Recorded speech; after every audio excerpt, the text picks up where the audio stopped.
Bonjour, Véronique Declercq de l'alimentation joyeuse. Voici une petite vidéo qui traite des lunchbox et des lunchbox pour les enfants. Alors, axée spécifiquement cette fois-ci sur les erreurs les plus fréquentes qu'on voit dans ces fameuses lunchbox pour nos enfants le midi à l'école. Alors, la première erreur, c'est d'avoir en fait un lunch ou un repas du midi qui soit sucré. Donc, on entend par là la garniture, typiquement la garniture du pain, du sandwich, qui soit sucré. C'est pas le moment. Le midi, c'est le moment d'autre chose. On a besoin de légumes, de protéines, de glucides complexes, donc ce qu'on va aller retrouver dans la catégorie des féculents. On n'a pas besoin de sucré à ce moment-là. Donc la dominante de la lunchbox ne devrait pas être sucrée. Ça, c'est le premier point. Le deuxième point, c'est le manque de légumes. Donc je viens de le dire, on a aussi besoin de légumes le midi.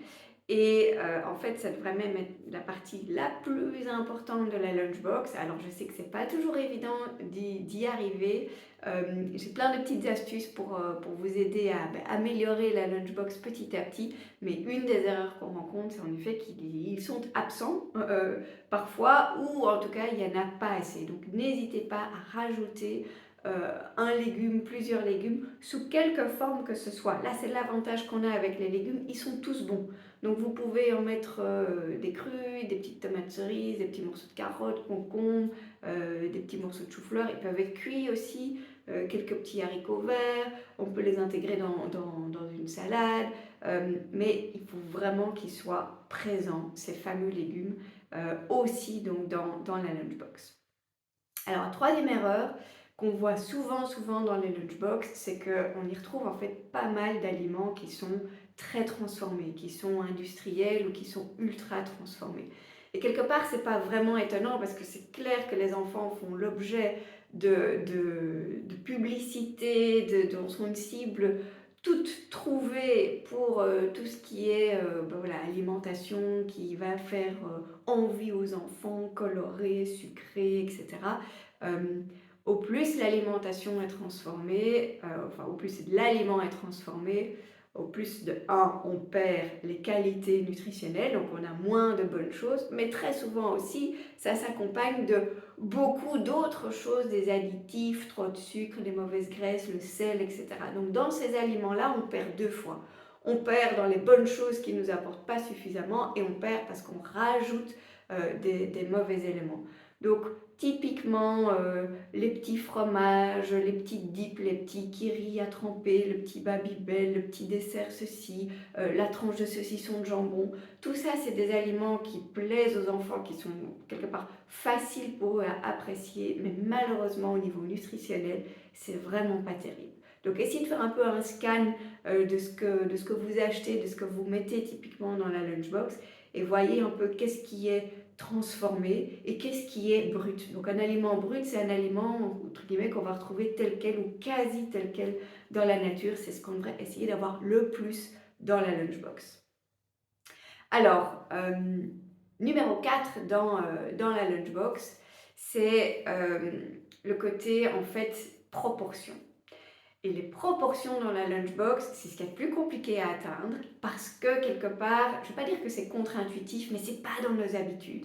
La composition type de l'assiette de midi, donc qu'on la retrouve dans la lunchbox ou à la maison ou ailleurs qu'à l'école ou ailleurs que dans une lunchbox, les proportions du repas devraient être une dominante de légumes. On parle de la moitié de l'assiette de légumes et l'autre moitié divisée à peu près de façon équivalente entre les protéines, donc là ça veut dire la viande, le poisson, les œufs, les protéines végétales et les féculents. Donc pas toujours évident de faire rentrer ces proportions dans une lunchbox. Il y a aussi des tas de petites astuces pour y arriver progressivement et aussi pour prendre comme base quelque chose qui s'y prête plus facilement. Si on part d'office de la tartine ou du sandwich, c'est sûr qu'on va toujours avoir plus de pain et moins de garniture.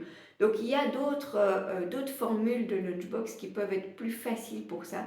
Et je vous mets en lien de cette vidéo des justement où vous pouvez aller trouver les idées. Je fais des semaines de lunchbox d'inspiration, je propose un album d'inspiration lunchbox. Donc là, il y a vraiment plein de pistes pour y arriver et pour y arriver aussi progressivement.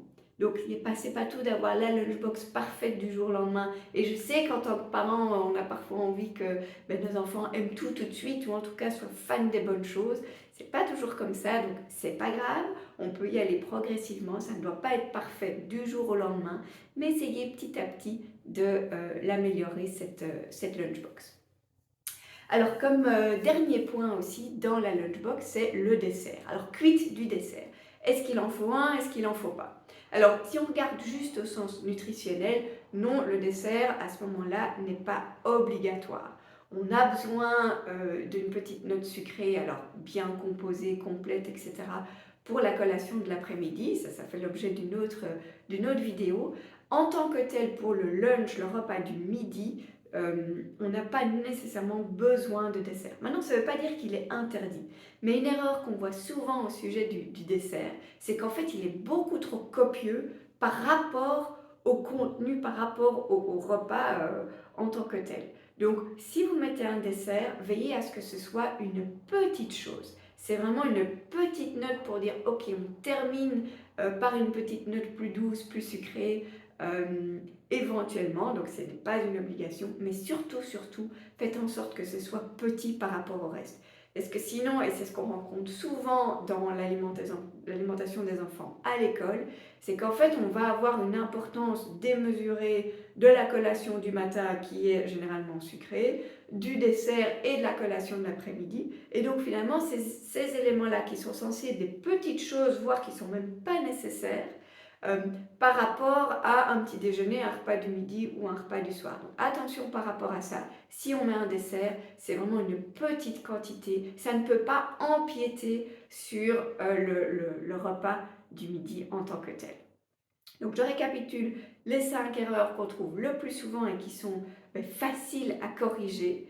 Donc la première, c'est éviter d'avoir une garniture sucrée, éviter que le lunch en tant que tel soit sucré. Le deuxième, c'est mettez des légumes et mettez-en suffisamment. Ils sont tous bons, donc là vous avez l'embarras du choix. Le troisième, c'est faites attention à tout ce qui est alimentation très transformée. Quatrièmement, les proportions, donc essayez petit à petit d'arriver aux bonnes proportions. Et enfin, la place du dessert, il n'est pas obligatoire, mais si vous en mettez un, une petite portion, pas un dessert trop copieux. Donc voilà pour ces conseils pour la lunchbox orientée cette fois-ci sur les erreurs à ne pas commettre.